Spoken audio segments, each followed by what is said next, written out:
Hello everyone, and welcome back to the channel. Today I'll be showing you how to download, install, and set up UDP Tunnel Plus, a free and fast unlimited VPN for Android.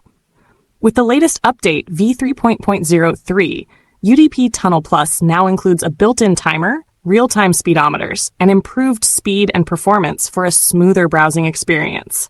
Whether you're trying to stay secure online or access restricted content, this VPN is designed to keep your connection private, fast, and reliable. Let's get started with the setup process.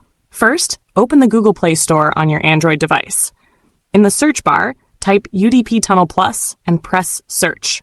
From the results, locate the official app. It should look simple and straightforward.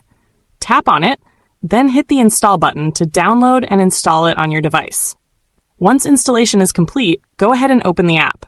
On the home page, you'll see the Start button. But before tapping that, let's choose a server. At the top of the screen, tap on the Server Locations button. A list of available servers will appear. Browse through the list and choose your preferred location. Once selected, you'll be brought back to the home screen. Now just tap the Start button and you'll be instantly connected to a secure, high-speed VPN server. To monitor your connection status, click the log icon at the top of the app. This will show you if the connection was successful and how stable your tunnel is. And that's it! You're now safely connected using UDP Tunnel Plus. If this video helped you, please don't forget to like, subscribe, and share this video with your friends. Drop your questions or feedback in the comments below. I always enjoy hearing from you. Thanks for watching, and stay safe online.